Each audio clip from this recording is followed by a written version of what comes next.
ओम श्री गुरुभ्यो नमः।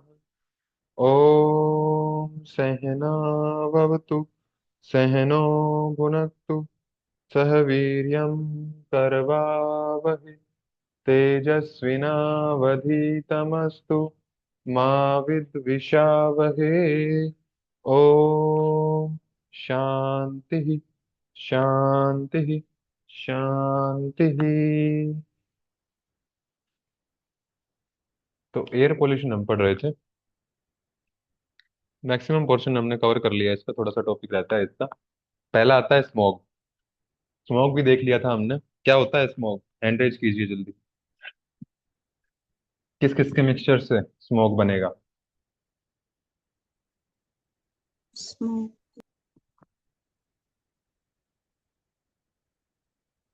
ओम सुभाष। हाँ जी रीना।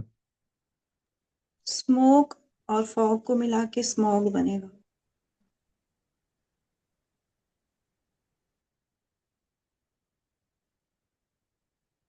ठीक है। मैं पर्टिकुलेट मैटर की बात कर रहा हूँ कि कौन से होंगे इसमें। हाँ जी केशव।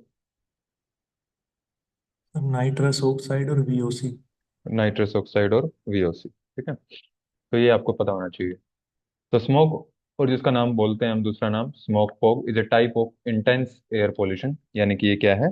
एक बहुत तीव्र क्या है, वायु का प्रदूषक है। It occurs mainly in winters. तो सर्दियों में ये ज्यादा होता है, क्योंकि सर्दियों में नेचुरल जो फॉग पड़ती है तो वो इसमें मिक्स हो जाती है और स्मोक बन जाती है, because of a mixture of various gases with dust and water vapours under sunlight. Sunlight की प्रेजेंस में ये बनता है। It may cause irritation to the eyes, nose, throat and lungs. ठीक है। तो जब ये धुआं ज्यादा होता है तो आंखों में जलन होती है, नाक में, गले में, और जब सांस लेते हैं तो फेफड़ों में भी क्या होती है, इरिटेशन होती है। पोल्यूटेंट्स क्या क्या हो जाएंगे स्मॉग में, ये बता ही दिया मैंने। ठीक है। अर्बन सेंटर्स में ज्यादा देखने को मिलता है, शहरी इलाकों में, क्योंकि वहां पर क्या होता है, ट्रैफिक ज्यादा होता है। Primary particulate matter such as pollen and dust.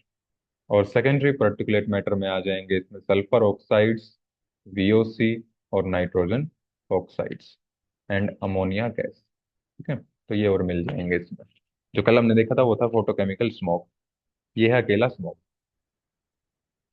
ठीक। तो ये हिंदी में है, पढ़ लेना। पूछेगा क्या इसमें, क्वेश्चन क्या पूछेगा कि किस किस से मिक्सचर से स्मोक बनता है, कि which of the following are the constituents of, या फिर which of the following are responsible for formation of smoke. उसमें आपको एग्जाम्पल दिए होंगे, POP, VOC, nitrous oxide, sulphuric acid, sulphur oxides. तो उसमें से आपको फिर सिलेक्ट करना है। ठीक है। तो यही इसमें मेन पॉइंट है। प्रोडक्ट्स क्या क्या हो जाएंगे स्मोक के, कि अगर मान लिया स्मोक बन गया है तो उसके बाद वो क्या क्या चीजें बना सकता है उसके बाद, यानी कि स्मोक के बनने के बाद, कि VOC, nitrous oxide, sulphur oxide, ammonia gas, ये सारी मिल गई है एक जगह। इसके बाद क्या कोई नई चीज बन सकती है? तो वो नई चीज क्या क्या बन सकती है? पहली चीज हो जाएगी इसमें ट्रोपोस्फेरिक ओजोन। यानी कि ट्रोपोस्फियर में क्या बन जाएगी? ओजोन बन जाएगी, जहां पर हम रहते हैं। तो ट्रोपोस्फियर वही होता है एनवायरमेंट का पार्ट। तो ये कौन सी ओजोन बनेगी? Bed ozone.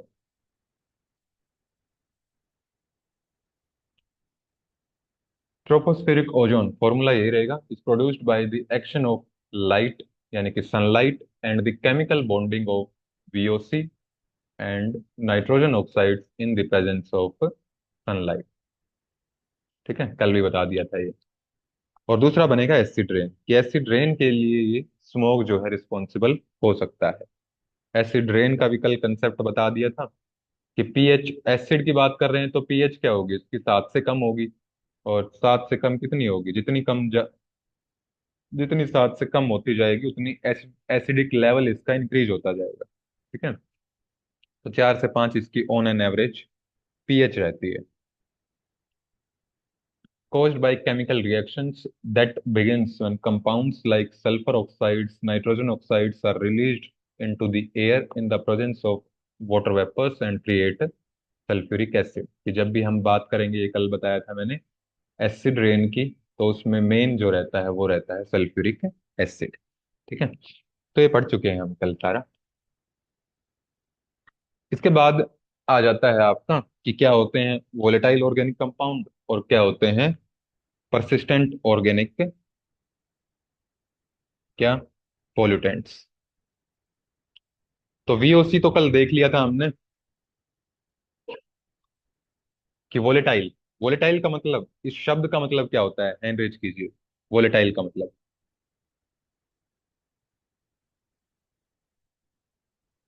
ये हमने आईसीटी में भी करके आए हैं, volatile memory, non volatile memory. हाँ जी केशव। जो इसका मतलब होता है जब परमानेंट ना हो कोई चीज। टेम्परेरी, ठीक है, यानी कि अभी है और हो सकता है थोड़े टाइम के बाद वो उड़ जाए, टेम्परेरी। तो टेम्परेरी है, तो जैसे कि हमारी वोलेटाइल मेमोरी थी वो भी शॉर्ट लिव्ड थी कि थोड़े टाइम के लिए रहती है वो और बाद में नष्ट हो जाती है। और अनस्टेबल होगी, स्टेबल होगा तो वो परसिस्टेंट में आ जाएगा। तो volatile, short lived and unstable gases emitted into the air या फिर वाटर फ्रॉम प्रोडक्ट्स और प्रोसेसेस। या तो ऐसे प्रोडक्ट्स, उन प्रोडक्ट्स से क्या निकलती हैं, वो गैसेस निकलती हैं, या फिर ऐसे प्रोसेस कि कोई, किसी फैक्ट्री में कोई प्रोसेस चलता है किसी प्रोडक्ट के बनाने में, तो उस प्रोसेस में भी कुछ गैसेस निकलती हैं। तो वो सारी किसको मिल को किसका निर्माण करती हैं, वीओसी का निर्माण करती हैं। कि जैसे कि ये कंस्ट्रक्शन का काम चल रहा है पहली इमेज में, तो यहाँ से भी डस्ट उड़ती है, पेंट हो रहा है तो पेंट में से स्मेल जो आती है, गैस जो रिलीज होती है। ये इंडस्ट्री में किसी में जो भी अंदर प्रोसेस चल रहे हैं तो उससे धुआं निकलता है, उसमें भी हार्मफुल गैसेज होती है। जो भी पेट्रोल या डीजल बर्न होता है, फॉसिल फ्यूल बर्न होता है, तो उससे भी गैसेज निकलती हैं। तो ये सारी किस्में आ जाएंगी वोलेटाइल ऑर्गेनिक कंपाउंड्स। तो कुछ तो इसमें से हार्मफुल होती हैं, including some that causes cancer. कुछ गैसेज इसमें से ऐसी होती हैं जो कैंसर का भी कारण बनती है। तो ये तो हो गया आपका वीओसी। अब क्या क्या ऐसी चीजें हैं, वो सोर्सेज क्या हैं जिनसे वीओसी जो है रिलीज होते हैं। पहला आ जाएगा आपके घर के अंदर के, और दूसरा आ जाएगा आपके घर के बाहर के। ठीक है, तो इंडोर सोर्सेज, इंडोर में कुछ एलर्जेंस ऐसे होते हैं जो आपके शरीर के अंदर गए और आपके जो इम्यूनिटी है उसने रिएक्ट किया उनके खिलाफ, और रिएक्ट करेगा तो क्या बनेगा।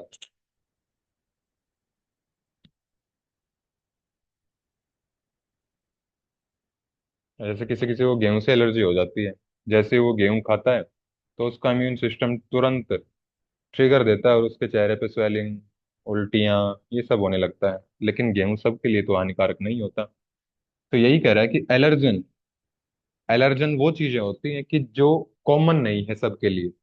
किसी एक को जो ज्यादा सेंसिटिव है, जिसकी इम्यूनिटी ज्यादा डिस्टर्ब्ड है, तो उसको वो हार्मफुल होते हैं, बाकी को वो हार्मफुल नहीं होते हैं। ठीक है, फिर एक आ जाता है फॉर्मेल्डिहाइड। फॉर्मेल्डिहाइड का इससे पहले कहाँ नाम सुना है आपने, या कहीं नहीं सुना है।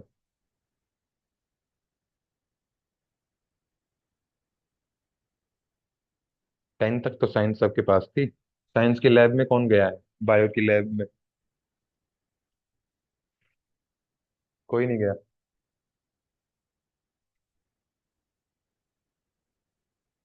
जो भी कैडेवर होते हैं, कैडेवर बोलते हैं जो भी डेड बॉडी होती है, जो एक्सपेरिमेंट के लिए किसी हॉस्पिटल या फिर किसी कॉलेज में लाई जाती है एक्सपेरिमेंटेशन के लिए, तो उसको फॉर्मेल्डिहाइड में रखते हैं।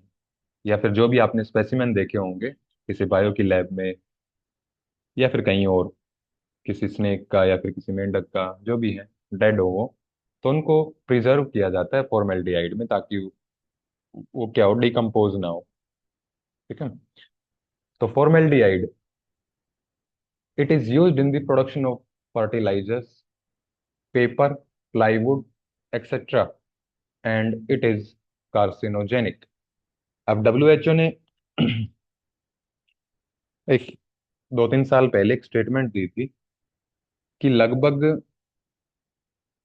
37% पॉपुलेशन कैंसर से ग्रस्त हो जाएगी अगर जिस टाइप का दूध, मिल्क अभी मिल रहा है, अगर उसको पीते रहे तो।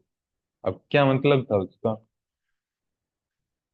तो जो पैकेट बंद दूध आता है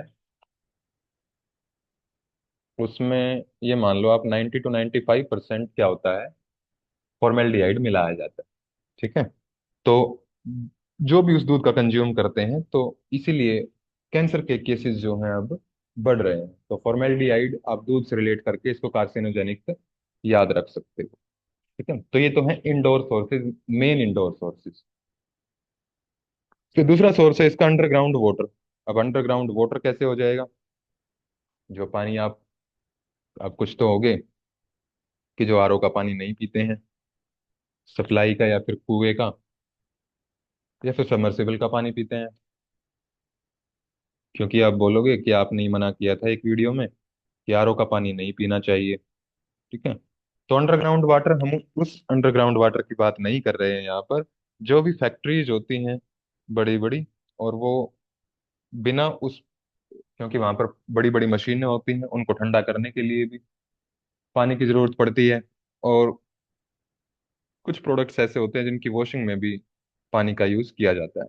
तो उस पानी को बिना ट्रीट किए वो किस में छोड़ देते हैं? वाटर बॉडीज में, लेक्स में या फिर जो भी, अगर वहां पर कोई बड़ा सा गड्ढा है, तालाब है, तो उसमें छोड़ देते हैं। और वो पानी क्या होता है, धीरे धीरे अंदर परकोलेट करता ही है जमीन के अंदर। तो वहां का जो पानी होगा वो क्या होगा? सोर्स होगा वीओसी का। तो solvents with consumer and industrial uses such as degreaser, यानी कि जो ग्रीस हम यूज करते हैं लुब्रिकेंट के तौर पर, तो उस ग्रीस को हटाने के लिए भी एक क्या आता है? सॉल्वेंट आता है। तो उसमें वो किसका सोर्स है? वीओसी का सोर्स है। पेंट को रिमूव करने के लिए जो भी प्रोडक्ट्स आते हैं तो उसमें भी वीओसीज निकलते हैं। या फिर जो साफ सफाई वाले आते हैं जैसे कि लाइजोल वगैरह है, तो इनमें भी क्या होते हैं? वीओसी के सोर्स होते हैं। ठीक है। और क्या क्या सोर्स हैं? ये कल हमने देख लिया था कि ट्रीज, पेड़ पौधों के लिए बताया गया कि वो क्या होते हैं? सोर्स होते हैं। ठीक है। अब क्या चीज है उसमें? तो जिस भी पौधे से तेल निकलता है, ऑयल जिस प्लांट से निकलता है या फिर मिलता है, तो उस ऑयल में क्या होता है? कुछ, जैसे कि फैट में हमने किया था, ऑयल फैट में आता है, सैचुरेटेड किया था, अनसैचुरेटेड किया था। तो एक अनसैचुरेटेड हाइड्रोकार्बन होते हैं जो उस तेल में पाए जाते हैं किसी स्पेसिफिक प्लांट के, जिसको हम बोलते हैं टर्पीन या फिर आइसोप्रीन। तो ये किसका सोर्स है? वीओसी का सोर्स है। तो आप सिंपल ये टर्पीन और आइसोप्रीन याद रख लेना कि इतना आपके लिए सफिशिएंट है। ठीक है। Any of a large group of volatile unsaturated hydrocarbons found in the essential oil of plants। एक फॉसिल फ्यूल्स बता ही दिया था कि जो भी पेट्रोल है, पेट्रोलियम है, डीजल है, या फिर और भी कोई पहले आता था, जैसे मिट्टी का तेल आता था, कैरोसिन ऑयल, तो ये सारे किसके सोर्स हैं? वीओसी के सोर्स हैं। जब ये बर्न होंगे तो इसमें से या तो बेंजीन निकलेगी या टोलुइन निकलेगी। तो वो किसका सोर्स है? एक तरह से वीओसी की फॉर्मेशन में ये भाग लेते हैं।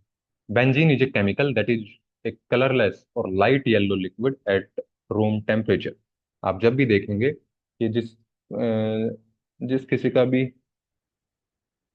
मोटर गाड़ी, बाइक गाड़ी ज्यादा धुआं छोड़ती है, तो उसमें आप थोड़ा सा क्लोजली आप ऑब्जर्व करेंगे उसमें, तो लाइट येलो कलर का एक धुआं सा आपको अलग से देखने को मिलेगा वहां पर। तो उसमें से बेंजीन होती है। ठीक है। तो टोलुइन, ये क्लियर होता है, कलरलेस लिक्विड है with A benzene like order. Benzene की तरह इसकी स्मेल होती है, लेकिन ये लाइट येलो नहीं होता, ये बिल्कुल क्लियर होता है। तो ये दो हो गए आपके फॉसिल फ्यूल्स। तो ये तो हो गया आपका वीओसी, वोलेटाइल ऑर्गेनिक कंपाउंड। इसके बाद आता है पीओपी। प्लास्टर ऑफ पेरिस नहीं है ये, जो आपके घरों में होती है पुताई के लिए दीवारों पे। ये है परसिस्टेंट ऑर्गेनिक पोल्यूटेंट्स। वो था ऑर्गेनिक। परसिस्टेंट वर्ड का मतलब होता है स्थायी, कि जो एक बार रिलीज हो गए तो वो वहीं पर बने रहें।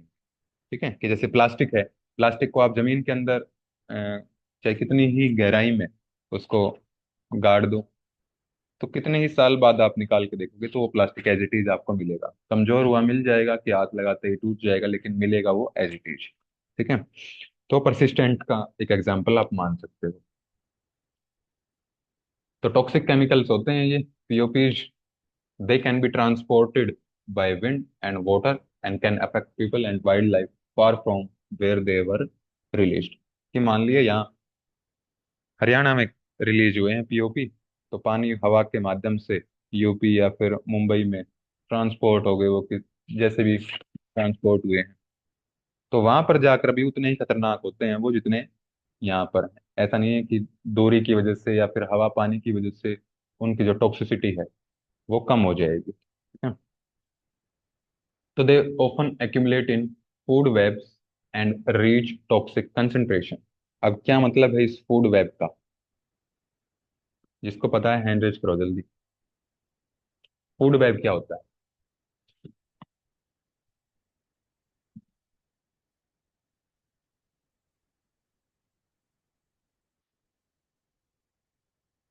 नहीं पता है?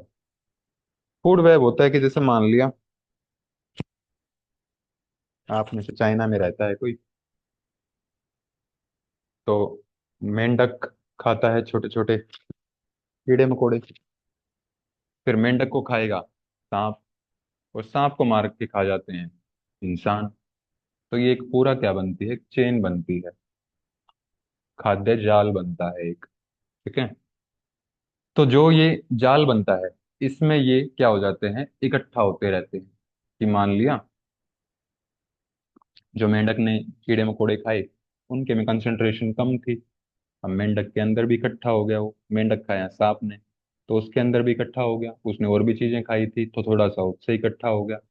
फिर इंसान ने एक सांप खाया, कुछ और चीजें खाई, उनमें भी वीओसी था, सॉरी पीओपी था। तो ऐसे ऐसे इसका जो लेवल है टॉक्सिसिटी का वो बढ़ता जाएगा। और जब एक पर्टिकुलर लेवल तक पहुंच जाएगा, जब वो खतरनाक है हेल्थ के लिए, तो तब वो अपने इफेक्ट्स दिखाएगा। ऐसा नहीं है कि थोड़ा सा अमाउंट में ही वो कुछ ना कुछ हेल्थ इश्यूज दिखाना शुरू कर देगा। ठीक है। तो अब इसके सोर्सेज क्या क्या हैं, क्या क्या ऐसी चीजें हैं जो परसिस्टेंट ऑर्गेनिक पोल्यूटेंट्स को रिलीज करती हैं? कुछ तो जैसे कि खाने वाली चीजें हैं, जो भी हम अभी खेतों में फर्टिलाइजर्स डालते हैं, तो वो पीओपी का एक अच्छा सोर्स है। जो भी आपने फायर एक्सटिंग्विशर देखे होंगे आग बुझाने के लिए, तो उसमें भी परसिस्टेंट ऑर्गेनिक पोल्यूटेंट्स हैं।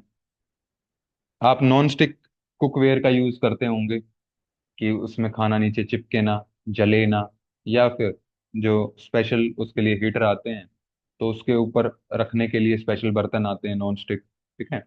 वाटर प्रूफ प्रूफिंग के लिए जो भी सब्सटेंस यूज होते हैं, तो वो भी पीओपी का सोर्स होते हैं। ठीक है। अगर कहीं पे जंग लग गया है, तो उसको निकालने के लिए जो भी प्रोडक्ट्स आते हैं, तो वो भी पीओपी का सोर्स है। ठीक है। तो अभी आप खुद के घर में भी देख सकते हो कि क्या क्या चीजें आप इनमें से यूज करते हो जो पीओपी का कारण है, और कितना खतरनाक वो हो सकती है हेल्थ के लिए। और अगर इन चीजों पे जो भी मैंने बताया है अभी, इन चीजों पे आप ध्यान से उसकी डिटेल्स पढ़ोगे, तो उस पे लिखा होगा कि keep out of reach of childrens, कि बच्चों की पहुंच से दूर रखें। क्यों रखें दूर? क्योंकि वो मुंह में दे लेते हैं, जो भी मिलेगा उनको मुंह में डाल लेंगे। ठीक है। और मुंह में एक बार डाल लिया तो ये छोटे बच्चों की तो जान भी जा सकती है इससे। ठीक है। जैसे कि मच्छरों को भगाने के लिए आते हैं काला हिट, लाल हिट। ठीक है। तो उसमें भी पीओपीज होते हैं। एग्रो इंडस्ट्रियल केमिकल्स और solid waste, they are used as flame retardants and in deodorants. जो डी होते हैं, हम अपनी नहाते नहीं हैं 10-15 दिन, और फिर 2-3 बोतल ले आते हैं डीओ की, और फिर पॉल्यूशन को भी करते हैं, तो खुद नहीं नहाते, दूसरों के लिए और खतरा पैदा करते हैं। तो some chemicals used in making non stick या फिर वाटर प्रूफिंग के लिए जो भी चीजें बनती हैं, stain resistant products are categorised as POP, such as dioxin. तो अब जितने भी आप के घर में प्रोडक्ट हो, तो उसमें से आप पढ़ लेना कि डायोक्सिन सबसे कॉमन नेम आपको मिलेगा इस तरह के प्रोडक्ट्स हैं। ठीक है, तो उसमें अगर वो है तो उसको यूज करना मिनिमाइज कीजिए, अगर बिल्कुल कम नहीं कर सकते तो। पॉलीक्लोरिनेटेड बाइफिनाइल्स, इसकी फुल फॉर्म भी पूछ लेते हैं, पीसीबी की फुल फॉर्म क्या है? ऑर्गेनोक्लोरिन पेस्टिसाइड्स और फ्यूरेंस। तो ये आप देख सकते हैं किसके सोर्स हैं, पीओपी के। तो ये हो गया आपका पीओपी। छोटा सा टॉपिक और है, इंडोर एयर पोल्यूशन और एयर क्वालिटी। अब क्या होता है इंडोर एयर पोल्यूशन? इंडोर मतलब, इन मतलब अंदर, डोर मतलब दरवाजा। दरवाजा किसका होता है? घर का, यानी कि घर के अंदर का वो चीजें जो एयर पोल्यूशन में क्या करती हैं, कंट्रीब्यूट करती हैं। तो काफी सारी चीजें हम डिस्कस कर चुके हैं पहले ही, कि जो भी खाना बनाने में पहले क्या यूज होता था, केरोसिन ऑयल। तो वो एक अच्छा सोर्स है एयर पोल्यूशन का। और क्या क्या है? अब पढ़ने के लिए तो हमें पढ़ना पड़ेगा कि जो हम काऊ डंग या फिर जो भी गाय भैंस के गोबर के जो उपले बनते हैं, वो जब जलते हैं खाना बनाने में, तो वो भी एयर पोल्यूशन करते हैं। ठीक है, जो भी हीटर यूज होते हैं घर में, तो वो भी, चिमनी है तो चिमनी भी, रेफ्रिजरेटर है तो रेफ्रिजरेटर, तो ये सारी चीजें इसमें आ जाएंगी। Indoor air pollution results from poor access to clean cooking fuels, कि मतलब जो कुकिंग फ्यूल है वो प्योर नहीं मिल रहा है, इम्प्योर है। ठीक है, इम्प्योर और ज्यादा करेगा। Indoor air pollution results from burning solid fuels such as crop waste, dung, charcoal, coal for cooking and heating in household, कि जो भी कोयला पहले डालते थे अंगीठी में, तो वो भी किसका सोर्स है, एयर पोल्यूशन का। Four major indoor air pollutants are asbestos, biological pollutants जैसे कि VOC, carbon monoxide, emission from cook stove, जो भी स्टोव यूज करते हैं, एंड हीटर्स। तो ये सबसे अच्छा सोर्स माने जाते हैं एयर पोल्यूशन का। ठीक है, और सबसे खतरनाक है इसमें वीओसी और एस्बेस्टोस। सारे ही खतरनाक है वैसे तो, कार्बन मोनोऑक्साइड भी इंसान की जान लेने की क्षमता रखती है। ठीक है, कार्बन मोनोऑक्साइड को और क्या बोलते हैं हम, कल पढ़ के आए हैं।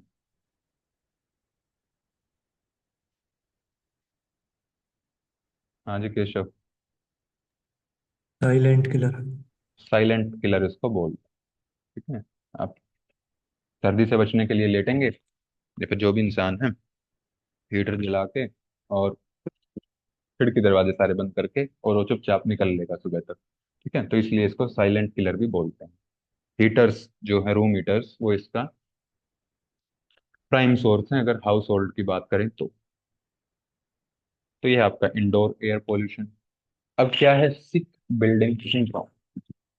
ये एक बिल्डिंग थी, ये बीमार हो गई है, इसने अपना थर्मामीटर चेक किया तो इसको बुखार मिला। तो जो इसके अंदर रहेगा इंसान, मतलब कोई भी इंसान है किसी एक बिल्डिंग के अंदर रुका काफी देर, और उस बिल्डिंग में जितना समय उसने बिताया, तो वहां पर उसको कुछ हेल्थ इश्यूज आने शुरू हो गए। ठीक है, तो उस बिल्डिंग को हम बोलते हैं, या फिर उस सिम्टम्स को हम बोलते हैं ग्रुप। अब सिंड्रोम है तो यानी कि ग्रुप ऑफ सिम्टम होगा, एक नहीं होगा सिम्टम, बहुत सारे सिम्टम्स होंगे। सिर दर्द होगा, उल्टी होगी, थकान उसको लगेगी, खांसी आएगी। ठीक है, एलर्जी हो जाएगी, खुजली होने लगेगी। तो इस तरह के सिम्टम्स किसी बिल्डिंग में रहने से अगर होते हैं तो उसको बोलते हैं सिक बिल्डिंग सिंड्रोम।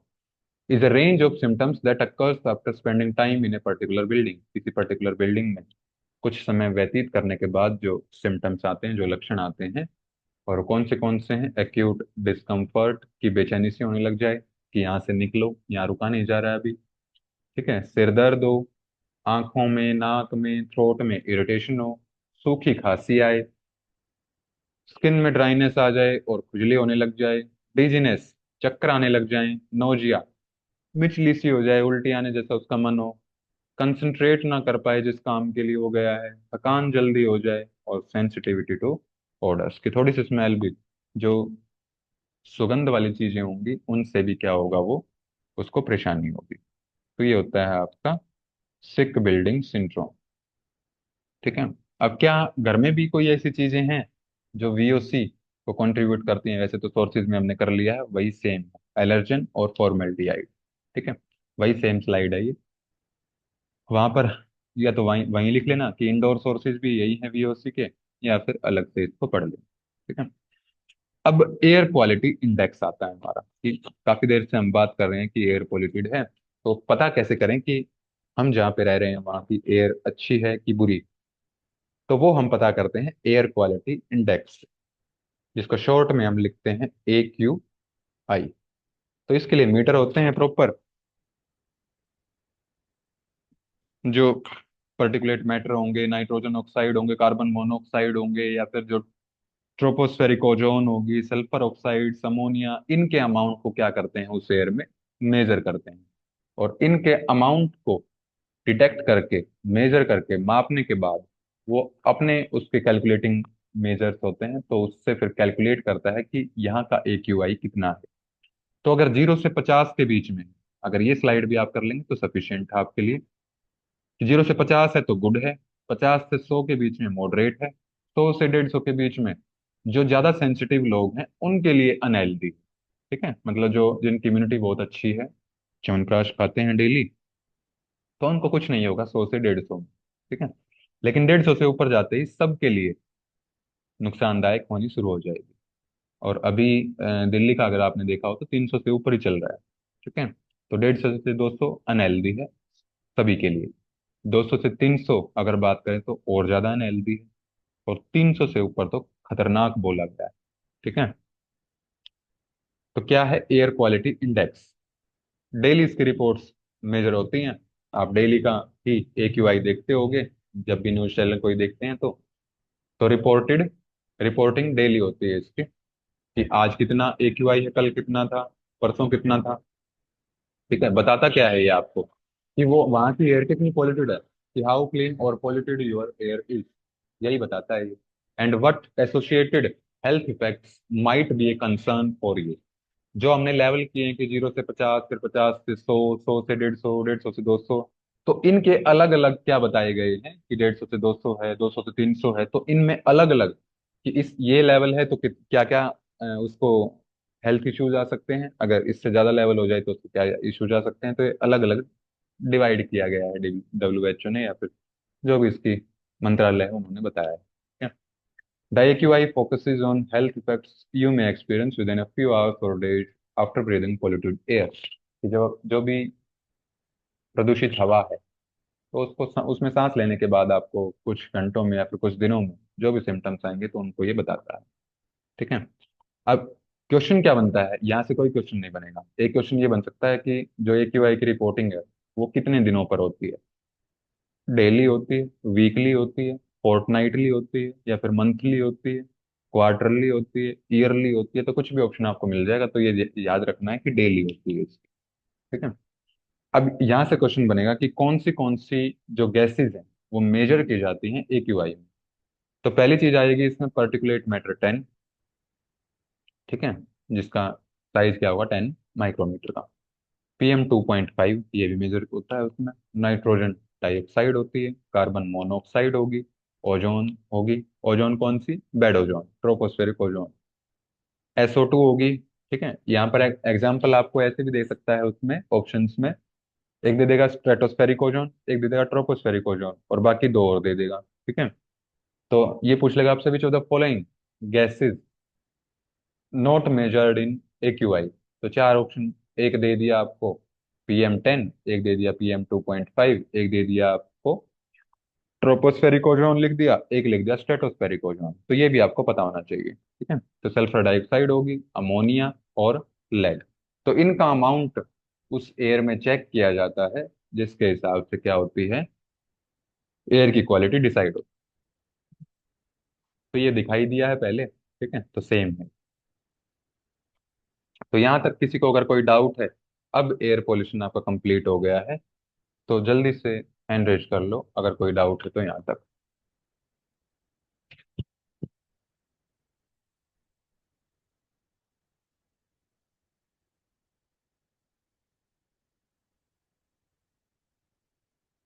हाँ जी रीना। सर ये सिक बिल्डिंग सिंड्रोम होता कैसे है? ये लगा लो कि जो भी एक्स्ट्रा सेंसिटिव लोग होते हैं, तो उनको मान लिया वो बिल्डिंग, जैसे कोई कोई टाइप का इसको फोबिया हो, हाइट का हो या फिर बंद कमरे का हो, ठीक है, तो वो चीजें थोड़ी सी एसोसिएटेड इसमें होती हैं। या फिर अगर मान लिया किसी बिल्डिंग में वो गया है, वहां पर जाते ही उसको पता चल गया कि अ, यहाँ पर अभी जिस फ्लोर से आए हो यहाँ पर कोविड का पेशेंट था, तो अचानक से वो बात सुन के घबरा गया, ठीक है, घबराने के बाद फिर उसको ये सिम्टम्स आने लग जाए।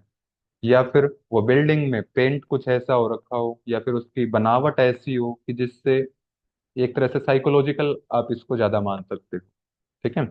या फिर वहां पर ज्यादा एसी लगे हों, हर एक फ्लोर पे दो दो तीन तीन एसी लगे हों, वहाँ ये जो वीओसी है पीओपी है ये ज्यादा रिलीज होते हों, ठीक है। तो ये सारी चीजें कंट्रीब्यूट होके तब सिक बिल्डिंग सिंड्रोम बनता है, ठीक है। जी सर। ठीक है जी, तो ये एयर पोल्यूशन आपका यहाँ पर कंप्लीट हो गया है। इसके बाद हम थोड़ा सा देखेंगे आज वाटर पोल्यूशन का। तो सबसे पहले तो पानी का फॉर्मूला क्या होता है, इतना तो आप बताओगे। हाँ जी पूनम। H2O sorry. H2O का मतलब क्या है? हाइड्रोजन के दो पार्टिकल होते हैं और एक ऑक्सीजन का होता है हाँ शायद। हाँ, मोलिक्यूल, ठीक है, मोलिक्यूल होता जी जी जी। है। तो क्योंकि इसमें कार्बन का नहीं है कोई कंपाउंड, तो इनऑर्गेनिक कंपाउंड है ये। ट्रांसपेरेंट होता है, जब भी हम प्योर वाटर की बात करेंगे, शुद्ध पानी की बात करेंगे तो वो बिल्कुल क्लियर होगा। टेस्टलेस होगा, उसमें कोई टेस्ट नहीं आएगा, ना मीठा लगेगा ना कड़वा लगेगा, कोई उसमें से स्मेल नहीं आएगी।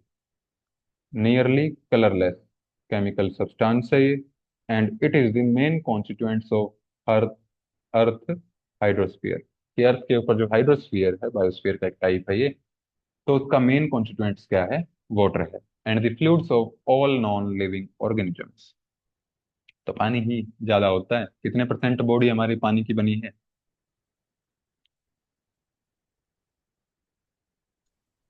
हाँ जी केशव। 70। लगभग 70%, ठीक है। जो भी पहले एंट्रीज करेगा उसी से पूछूंगा।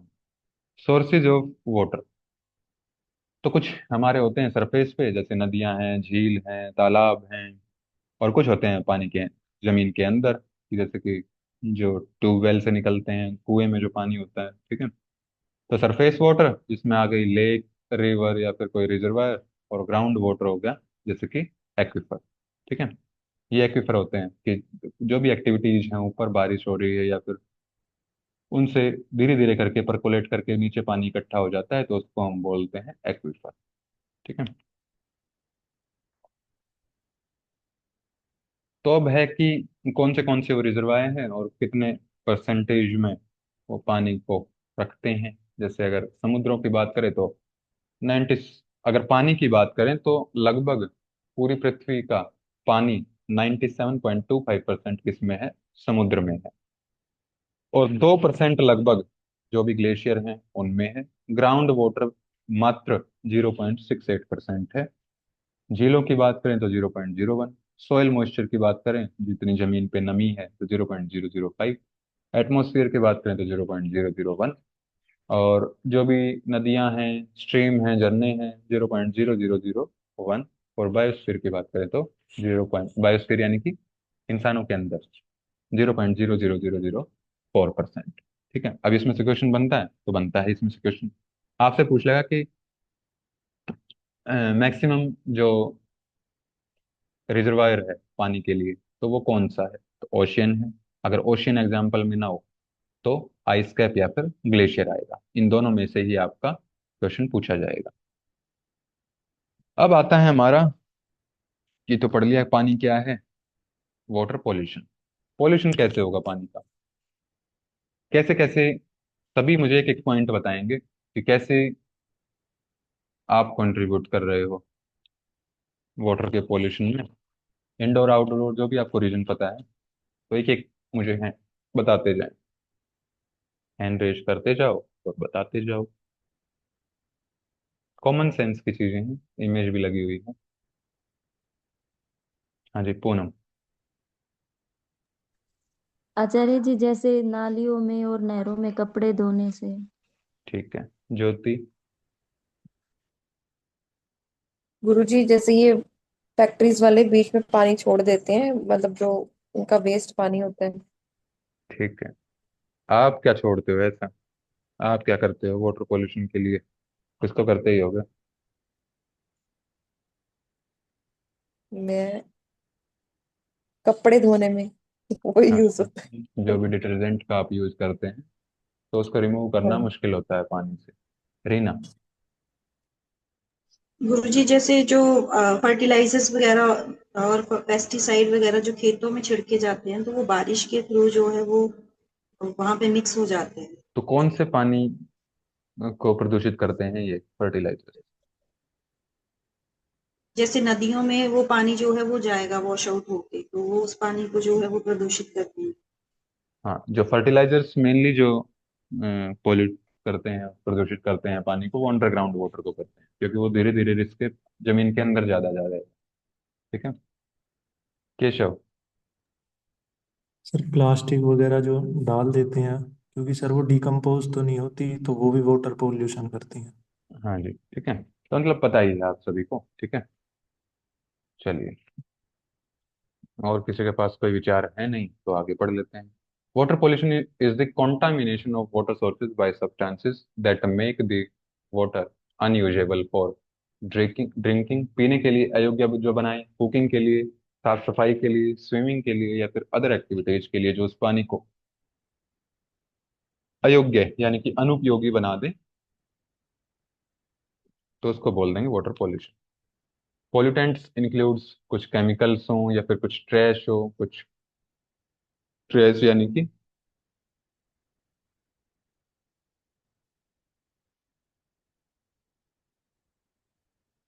कूड़ा कचरा, कोई बैक्टीरिया हो, पैरासाइट्स हो, फंगस हो, ये सारे क्या हैं? पोल्यूटेंट्स। सोर्सेज क्या क्या हो जाएंगे? एक तो वो सोर्स होंगे जिसको आप सीधा किसी चीज के ऊपर ऐसे उंगली रख दो कि ये है इसका सोर्स, और एक आप सोचते रहो कि वाटर पोल्यूशन तो हो रहा है लेकिन ये समझ में नहीं आ रहा कि हो कहाँ से रहा है। ठीक है। कि जैसे कि जो भी नदियां हैं वो प्रदूषित हैं, तो लेकिन किसी एक चीज के ऊपर आप पॉइंट आउट नहीं कर सकते उसमें कि ये यही एक रीजन है इसके लिए, या फिर ये दो रीजन है नदियों के प्रदूषित होने के। ठीक है। तो जिनके ऊपर आप पॉइंट आउट कर सकते हो जिन चीजों को, या फिर एक बिंदु पर रख सकते हो, तो उनको हम बोलते हैं point sources. An easily identified source और a place of pollution is called a point source, जिसको आप बहुत आसानी से आइडेंटिफाई कर सको। जैसे कि म्यूनिसिपल और इंडस्ट्रियल डिस्चार्ज पाइप्स, जो भी इंडस्ट्रीज से आप इस इमेज में देख रहे होंगे कि इंडस्ट्रीज से क्या केमिकल मिला हुआ वेस्ट पानी नदियों में मिल रहा है। म्यूनिसिपल में आ जाएगा जैसे जो सीवेज है, अगर उसकी डिस्चार्ज प्रॉपर ना, उसको ट्रीट प्रॉपर तरीके से ना किया जाए तो। नॉन पॉइंट में आ जाएगा कि where source of pollution can not be easily identify, जिसमें सोर्स का आप आसानी से पता ना लगा पाए। कि जैसे कि agricultural runoff runoff acid rain, कि डायरेक्ट नहीं है ये, कि एसिड रेन भी तो अपने आप में एक पोल्यूशन है। तो जब वो आगे जाके पानी को प्रदूषित कर दे तो ये नॉन पॉइंट सोर्स में आएगा, क्योंकि डायरेक्ट एसिड रेन से कुछ नहीं हो रहा है, क्योंकि एसिड रेन भी किसी न किसी चीज का रिजल्टेंट है, वो एयर पोल्यूशन का रिजल्टेंट। ठीक है। जो भी एग्रीकल्चरल एक्टिविटीज में जो भी फर्टिलाइजर्स वगैरह यूज होते हैं, तो फर्टिलाइजर्स उसका मेन रीजन है, लेकिन जो पानी के थ्रू वो जो केमिकल जमीन के अंदर चले गए हैं, वो डायरेक्ट सोर्स नहीं है उसका। उससे पहले भी एक स्टेप था, या फिर दो स्टेप थे, तीन स्टेप थे, तो वो किस में आ जाएंगे? नॉन पॉइंट सोर्सेज में। एक आता है थर्मल वाटर पॉल्यूशन, तापीय जल प्रदूषण। ये क्या हो जाएगा? इस शब्द से कुछ समझ में आया है किसी को थोड़ा बहुत? हाँ जी ज्योति। सर ये जो बिजली बनाते हैं तो फिर वो भी जैसे पानी को गर्म कर देते हैं। वो हम्म। पानी, गरम गरम पानी उसमें छोड़ दिया जाता है नदियों में। तो गर्म पानी छोड़ने से क्या हो जाएगा? हम बीमार होते हैं तो गर्म पानी ही करके पीते हैं, तो पहले से उन्होंने गर्म करके डाल दिया। जो पानी के मिनरल है वो खत्म हो जाते शायद। पानी के अंदर जो है मिनरल्स खत्म हो जाएंगे और उसमें कुछ ना कुछ इम्प्योरिटीज भी ऐड हो जाती हैं। ठीक है। जी। तो जो भी उसके अंदर के जो भी रहने वाले जीव जंतु हैं उसके अंदर, तो वो मर जाएंगे। हाँ जी सुभाष। अच्छा, ये सर वही कूलेंट के रूप में जो यूज होता है। हाँ। और सर कुछ तो रेडिएशन वगैरह भी उसमें आने की संभावना रहती है। ठीक है। चलिए, पता है आप सभी को। थर्मल यानी कि जो मशीनें गर्म हो जाती हैं तो उनके कूल उनको ठंडा रखने के लिए जिस पानी का यूज किया जाता है। अब किसी मशीन को किसी पानी ने ठंडा किया है तो यानी कि उस मशीन की जो ऊष्मा है, जो उसकी गर्माहट है, वो पानी में मिली है, तभी वो एनर्जी ट्रांसफर हुई है। तो यानी कि पानी हो गया है गर्म, और उस गर्म के गर्म पानी को अगर किसी वाटर बॉडी में छोड़ दिया जाए तो वो है thermal water pollution. ओवरवेल्म्स the natural temperature control mechanism that works in the water. कि जो पानी का अपना एक तापमान को नियंत्रित करने का मैकेनिज्म है, कि उस कहीं का पानी आपको बहुत गर्म मिलता है। ठीक है, अगर नेचुरल की बात करें तो किसी ने उसके साथ छेड़छाड़ ना की हो तो। और कहीं का आप देखोगे कि पानी जो है थोड़ा सा ल्यूकवार्म मिलता है, कहीं का बिल्कुल चिल्ड पानी मिलता है, ठंडा। जैसे कि अगर गंगा नदी में बात करें तो ठंडा पानी होता है। ठीक है। और सोना में अगर जाएं तो वहां पर गर्म पानी का एक चश्मा है। ठीक है, उसमें गर्म पानी ही रहता है 24 घंटे। वहां पर किसी ने हीटर नहीं लगाया है। यानी कि क्या है कि जगह के अकॉर्डिंग, वातावरण के अकॉर्डिंग पानी का अपना एक टेम्परेचर कंट्रोल मैकेनिज्म। तो जब भी उसमें अपनी तरफ से हम, अगर गर्म पानी है तो उसमें हम ठंडा मिक्स कर दें, और ठंडा है तो उसमें हम, ठंडा या नॉर्मल है तो उसमें हम एक्स्ट्रा हॉट पानी मिला दें उसमें, तो जो मैकेनिज्म है उसका वो डिस्टर्ब हो जाता है, जिसकी वजह से पानी क्या हो जाता है, प्रदूषित। सडन टेम्परेचर चेंज, तो एकदम से जो टेम्परेचर चेंज होता है उसका, धीरे धीरे हो तो कुछ नहीं होता। ठीक है। धीरे धीरे अगर टेम्परेचर चेंज हो तो पानी पॉल्यूटेड नहीं होगा। अगर एकदम से हम टेम्परेचर चेंज कर देते हैं उसका, तो ये हेल्थ रिस्क पोज करता है wide range of aquatic creatures, जो पानी में रहने वाले जीव जंतु हैं, उनकी लाइफ खतरे में आ जाती है। An example of thermal pollution is a factory. कोई तो एक फैक्ट्री दो जो पानी का यूज करती है कूलिंग के लिए, और उसी पानी को वो, गर्म पानी को वो किसी नेचुरल वाटर बॉडी में बिना ट्रीट किए छोड़ देती है, तो ये थर्मल वाटर पॉल्यूशन का एक एग्जाम्पल है। ठीक है। तो अब हमारा आता है एंडोक्राइन डिसरप्टिंग केमिकल्स। तो इस शब्द से क्या समझते हो, पहले यही बता दूंगा। हाँ जी कविता। अच्छा, एंटर हुए हैं अभी तो।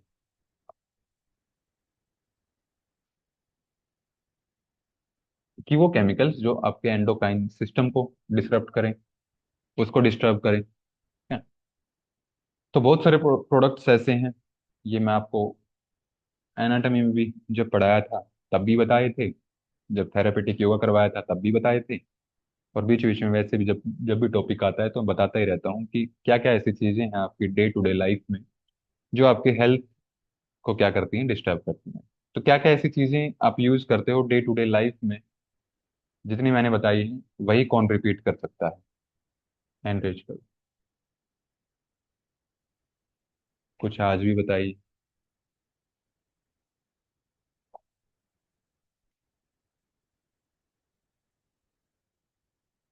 कोई नहीं। हाँ जी केशव। सर एक तो प्लास्टिक यूज करते हैं जो हम। ठीक है, और? और और सर फूड हो गया, वो भी सर एंडोक्राइन को अफेक्ट करता है। कौन सा फूड? जंक फूड हो गया सर, वो भी सर हमारे जो ये एंडोक्राइन में जो जो सिक्रीशन होता है उनमें अफेक्ट करता है। हाँ, केमिकल्स की बात कर रहे हैं, केमिकल्स होना चाहिए उसमें कुछ ऐसा।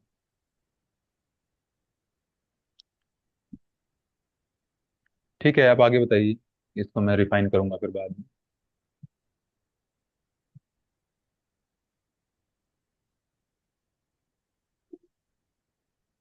ठीक है। एक अभी आपने बताया था पेस्टिसाइड जो यूज करते हैं, फर्टिलाइजर जो यूज करते हैं, ठीक है, प्लास्टिक की बोतल में पानी पीते हैं, या फिर जो पैक्ड फूड आते हैं, अगर खाने की बात करें जो पैक होके खाना आता है, ठीक है, चाहे वो प्लास्टिक का हो चाहे मेटल का कंटेनर हो, तो उसमें जो भी खाना आता है, क्योंकि वो डालेंगे गरम गरम उसमें, गरम गरम जब डालेंगे तो जो उसमें मेटल के कंटेनर में है तो मेटल थोड़ा सा मिल जाता है उसमें, प्लास्टिक का है तो प्लास्टिक के पार्टिकल्स उसमें ऐड हो जाते हैं।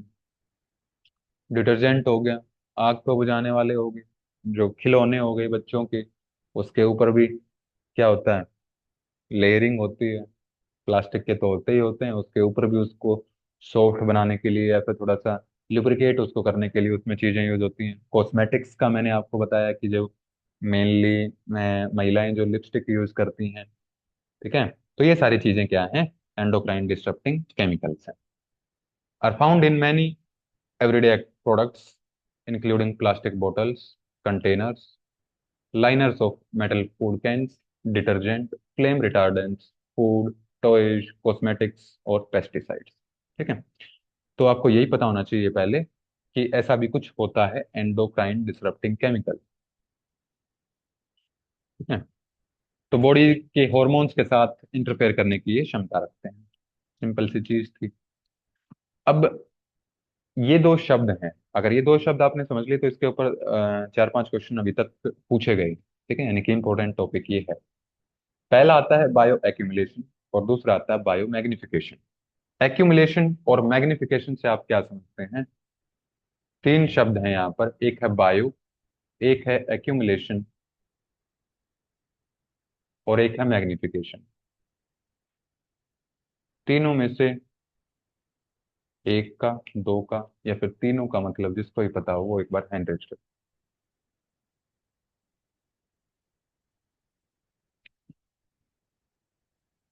हाँ जी सुभाष।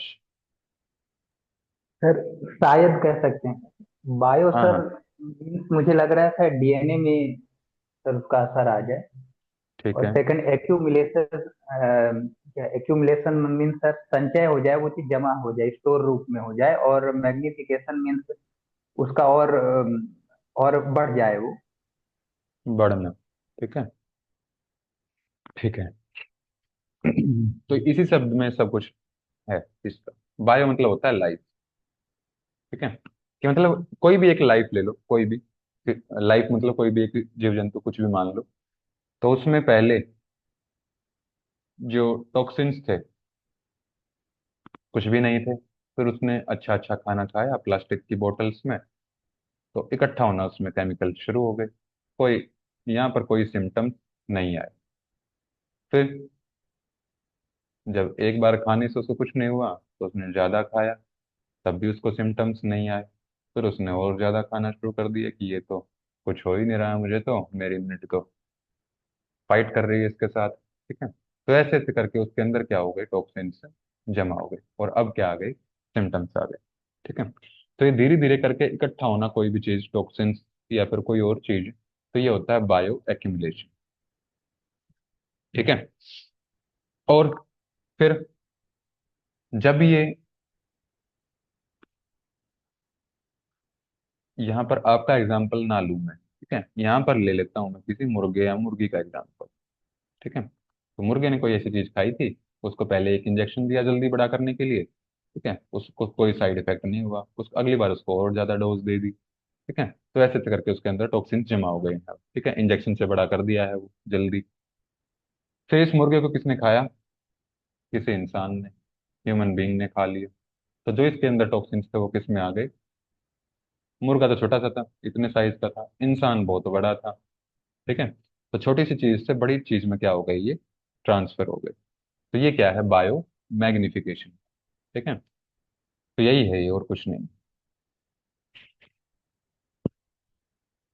कि पहले मछलियां बिल्कुल साफ सुथरी थी, स्वच्छ, कुछ नहीं था इनके पास, फिर धीरे धीरे जब पानी खराब था, पॉल्यूटेड था, उसमें इन्होंने सांस ली या फिर यूज किया जैसे भी है अपनी एक्टिविटीज के लिए, तो धीरे धीरे करके इसके जो टॉक्सिन्स हैं वो जमा होने शुरू हो गए और फिर एक लेवल पर पहुंच गए। ठीक है, फिर या फिर आप ऐसे ही मान सकते हो कि ये छोटे कीड़े मकोड़े थे, इनको मछलियों ने खा लिया, मछली को फिर ये जो भी है सील है या फिर बड़ी मछलियां हैं इसने खा लिया, इसको खा लिया भालू ने। तो ये क्या हो गया, साइज इंक्रीज हो रहा है अब। जो भी लिविंग बींग है, जो भी लिविंग क्रिएचर है, प्राणी है जो भी, उसका साइज इंक्रीज हो रहा है और उसमें वो टॉक्सिन्स पहुंच रहे हैं। तो इसको हम बायो मैग्निफिकेशन बोलते हैं। ठीक है।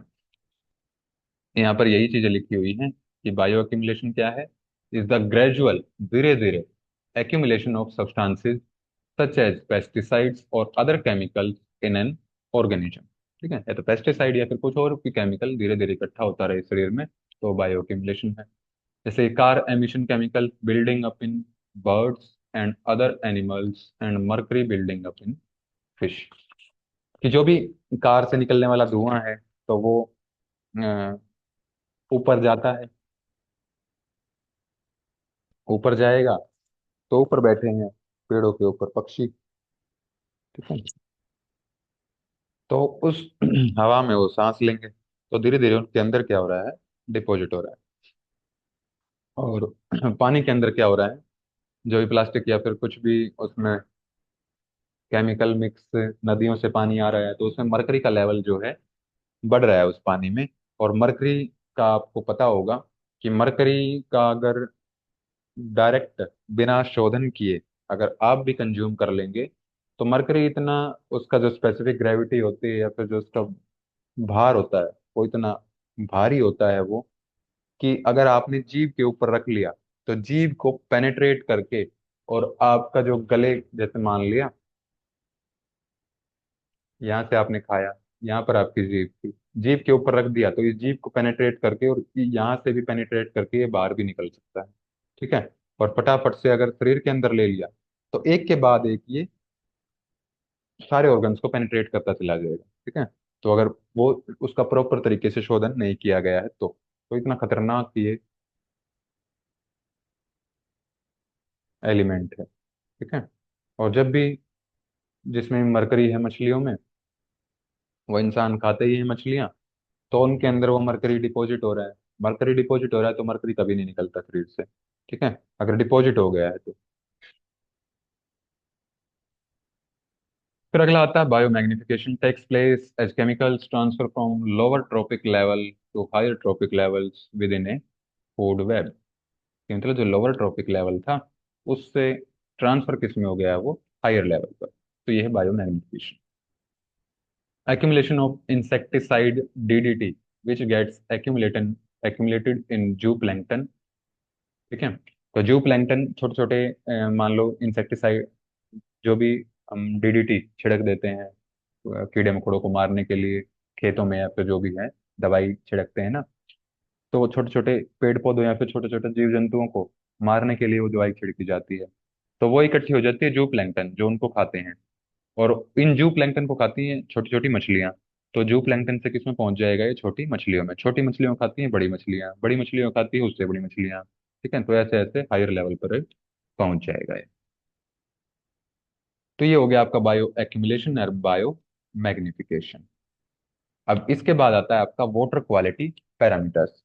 कि जैसे कि हमने एयर की क्वालिटी आज चेक की है, कि AQI से हम चेक कर लेते हैं कि वो एयर कितनी शुद्ध है, कितनी प्योर है। अब वाटर को चेक करने के लिए क्या क्या पैरामीटर्स हैं ऐसे, कि ये पानी प्योर है कि इम्प्योर है, तो ये भी आपको पता होना चाहिए। आपके घर में भी आप, जो भी आपके पास पानी अवेलेबल है उसके ऊपर ये फॉर्मूला ट्राई कर सकते हो, जो भी इसकी 3 पैरामीटर्स बताए गए हैं। ठीक है।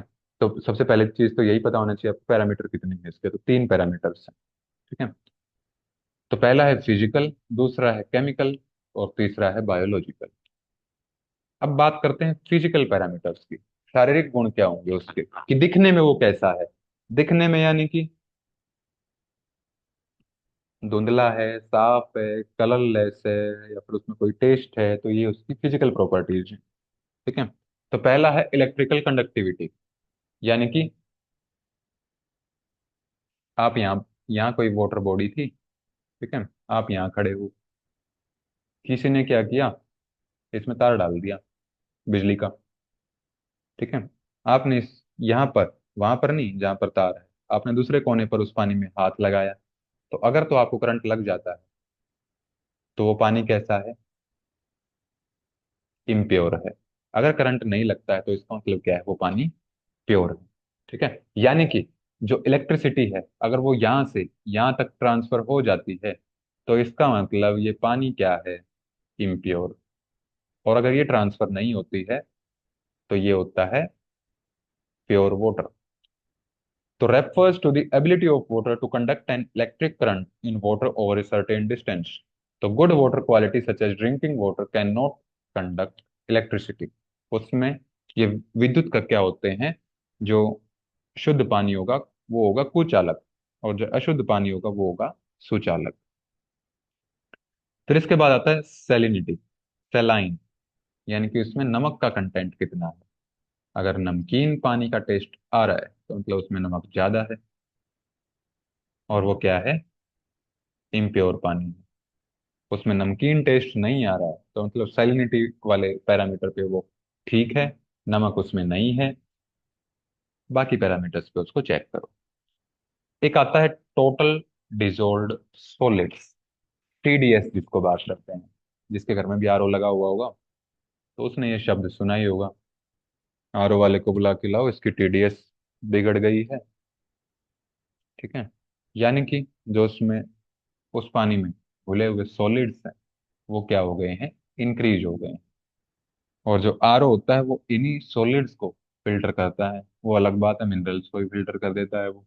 ठीक है, तो refers to the total concentration of dissolved substances in drinking water.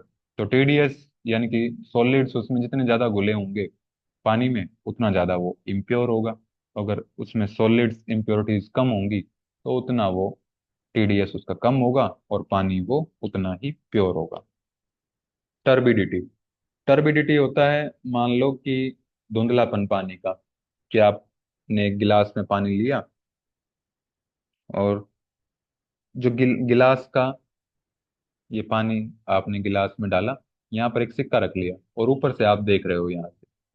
ठीक है, तो अगर तो आपको ये सिक्का दिख जाता है तो मतलब वो पानी ठीक है, टर्बिड नहीं। अगर ये सिक्का आपको नहीं दिखता तो इसका मतलब क्या है, ये पानी धुंधला है। ठीक है, तो वो उसकी टर्बिडिटी है। refers to the haziness of water. High turbid conditions are caused by suspended solids or tiny particles. कि मतलब टर्बिड है, धुंधला है, तो मतलब उसका मतलब क्या है, उसमें मिट्टी है, मिट्टी के कण है, या फिर कुछ और सॉलिड्स मिला हुआ है उसमें। Temperature, temperature measures the kinetic energy of molecules in the water. कि जो उसकी एनर्जी होगी पानी की उसको मेजर करता है ये टेम्परेचर। अगर अगर गर्म पानी है, तापमान उसका ज्यादा है, तो मतलब उसके जो मॉलिक्यूल्स हैं वो दूर दूर होंगे, काइनेटिक एनर्जी उनकी कम होगी। और अगर ठंडा पानी है तो उतने ही उसके जो पार्टिकल्स होंगे, मॉलिक्यूल्स होंगे, वो पास पास होंगे और काइनेटिक एनर्जी उनकी ज्यादा होगी। कलर, अगर प्योर वाटर की बात करें तो वो होता है ट्रांसपेरेंट। अगर इस ट्रांसपेरेंट के अलावा कोई भी कलर है, ब्लू है, ग्रीन है, तो इसका मतलब क्या है कि उसमें कोई फॉरेन सब्सटेंस ऐड है, कोई माइक्रोस्कोपिक ऑर्गेनिज्म हो सकता है, कोई पार्टिकल हो सकते हैं, और वो पानी क्या है, इम्प्योर। टेस्ट और ऑर्डर, यानी कि उसका रस और गंध। अगर उसमें कोई रस आपको फील हो रहा है तो इसका मतलब वो इम्प्योर है, कोई गंध उसमें से आ रही है तो भी क्या है, वो इम्प्योर है। तो ये है इसकी फिजिकल क्वालिटीज। और अब बात करते हैं हम उसकी केमिकल क्वालिटीज की। केमिकल में हम एक ही चीज उसकी चेक करते हैं, पीएच। ठीक है, अगर पीएच वैल्यू उसकी क्या है, प्योर वाटर की कितनी होनी चाहिए, प्योर वाटर एसिडिक होना चाहिए कि अल्कलाइन होना चाहिए।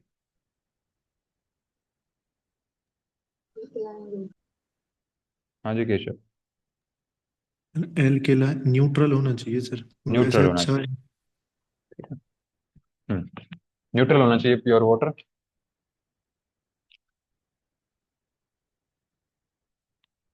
तो pH level, measuring pH tells us how much hydrogen is in the water. जितनी ज्यादा हाइड्रोजन होगी मतलब उतना ज्यादा वो पानी एसिडिक होगा, और जितनी कम हाइड्रोजन होगी उतना ज्यादा वो या तो न्यूट्रल होगा या फिर अल्कलाइन होगा।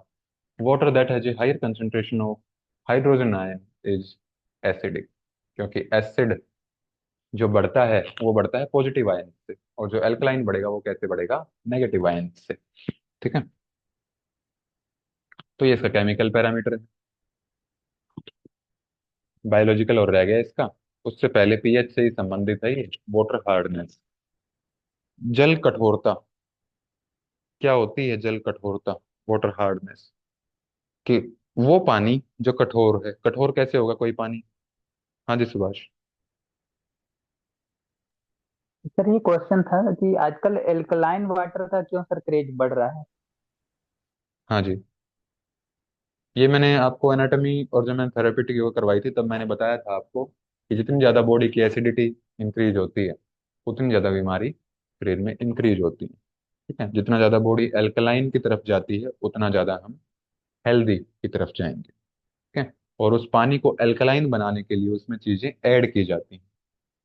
ठीक है, पानी अपने आप में जो प्योर वाटर होगा न्यूट्रल ही होगा वो, उसमें आपको उसको एल्कलाइन बनाने के लिए कुछ आपको उसमें चीज़ें मिक्स करनी पड़ेंगी। चाहे वो उसमें आप तुलसी डालो, या फिर नीम के पत्ते, या फिर आंवला डालो, उसमें कुछ भी डालो, उसमें वो अल्कलाइन आपको बनाना पड़ेगा। ठीक है, लेकिन प्योर वाटर की अगर बात करें तो उसकी होगी न्यूट्रल पीएच। अब बात करते हैं वाटर हार्डनेस की कि जी सर। हाँ जी, तो पानी कितना कठोर है? कठोर कैसे होगा? कोई चीज कठोर, जैसे मान लिया सॉलिड है, लिक्विड है, गैस है, तो गैस में मॉलिक्यूल्स दूर दूर होते हैं इसलिए उसको पता नहीं लगता हमें। लिक्विड में मॉलिक्यूल थोड़े से और पास आ जाते हैं, तो अब वो उसके मॉलिक्यूल्स थोड़े से बन गए हैं, लेकिन इतने भी नहीं बन रहे हैं कि वो एक जगह पर रुका रहे। सॉलिड में बिल्कुल ही चिपक गए हैं उसके मॉलिक्यूल्स, तो जो भी सॉलिड चीजें होंगी वो एक जगह रखोगे तो वहीं पर रखी रहेगी। ठीक है, तो ऐसे ही पानी की कठोरता है कि जब उसमें चीजें आप मिलाते चले जाओगे मिनरल्स, यानी कि जितना ज्यादा उसमें मिनरल कंटेंट होगा उतना ज्यादा वो वाटर हार्ड होगा, जितना ज्यादा उसमें मिनरल कंटेंट कम होगा उतना ज्यादा वो वाटर सॉफ्ट होगा या फिर वो हार्ड नहीं होगा। ठीक है, तो water hardness refers to the mineral content of water.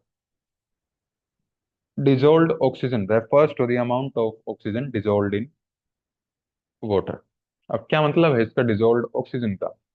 कि पानी में कुछ ना कुछ तो ऑक्सीजन घुली ही रहती है, तभी जो मछलियां हैं सांस ले पाती हैं समुद्र में, नहीं तो वो सांस ही ना ले पाए।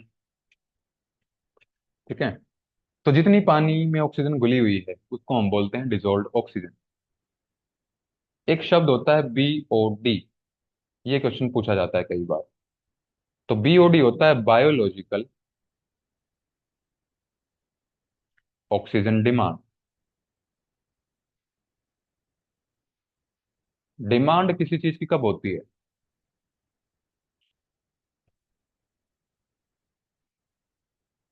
जब वहां जब उस चीज की कमी होती है तभी डिमांड होती है। ठीक है, तो अब इसने बोला किसकी डिमांड? ऑक्सीजन की, यानी कि ऑक्सीजन की कमी, कहीं पर कमी है तभी उसकी डिमांड हो रही है। ठीक है, तो यानी कि अगर पानी में डिजोल्व ऑक्सीजन कम है, डीओ अगर कम है, तो बीओडी हाई होगा। और अगर पहले से ही डिजोल्व ऑक्सीजन ज्यादा है तो अब डिमांड ज्यादा नहीं है, यानी कि बीओडी क्या होगा? लो होगा। ये आपको ध्यान रखना है, ये स्टेटमेंट में क्वेश्चन पूछ लेता है कि dissolved oxygen refers to the amount of oxygen dissolved in water। ठीक है, और if the dissolved oxygen in a water body is low, then the biological oxygen demand is high। तो ये आपसे पूछ लेता है स्टेटमेंट में ट्रू और फॉल्स में, कई बार ये क्वेश्चन पूछ लिया है। ठीक है, तो ये ध्यान रखना है, अगर डीओ कम होगा तो बीओडी ज्यादा होगी, डीओ ज्यादा है तो बीओडी कम होगी। ठीक है, तो ये है आपका वाटर हार्डनेस। इसके बाद आता है तीसरा पैरामीटर हमारा बायोलॉजिकल पैरामीटर। बायोलॉजिकल पैरामीटर में क्या हो जाएगा? बायोलॉजिकल मतलब कि अब तो लाइफ से संबंधित कुछ है। तो लाइफ से संबंधित कैसे है कि हम पानी पीते हैं, और पानी पीने से अगर हमारे कोई बीमारी हो जाए तो मतलब वो पानी खराब था। पानी पीने से हमारा स्वास्थ्य वर्धन हो, या फिर जैसे हम हैं वैसे ही बने रहें तो मतलब वो पानी ठीक था। तो इसका मतलब क्या है कि जब भी आप पानी पिए और बीमार हो जाएं तो इसका मतलब क्या हो जाएगा कि उसमें कुछ ना कुछ ऐसा था, पैथोजेंस उसमें प्रेजेंट थे जो बीमारी करने वाले थे। कोई वाटर बोर्न डिजीज का नाम बताइए मुझे।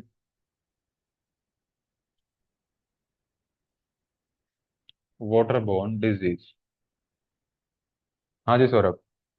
Diarrhoea sir.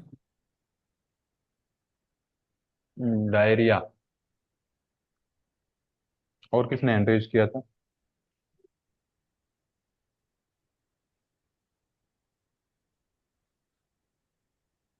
डायरिया ही नाम लेने वाले थे। हम्म। और सर वो एक टाइफाइड। पैदा होता टाइफाइड, है। हैजा, मलेरिया, डेंगू, ये वाटर बोर्न में आते हैं। ठीक है। तो बायोलॉजिकल पैरामीटर्स में क्या हो जाएगा कि वाटर बोर्न पैथोजेंस अगर प्रेजेंट है उसमें या एब्सेंट हैं, वो उसकी बायोलॉजिकल पैरामीटर डिसाइड करता है। Biological water quality parameters look at the characteristics to describe the presence or absence of waterborne pathogens and other microbial organisms such as bacteria and viruses। तो ये आपका वाटर पोल्यूशन का थोड़ा सा introduction हमने देखा है। कल इसको अगर थोड़ा सा बचा होगा तो कंप्लीट कर लेंगे। ठीक है। तो आज का टॉपिक आपका यहाँ पर कंप्लीट होता है। अगर कोई डाउट है आज की पूरी क्लास में तो आप पूछ सकते हैं।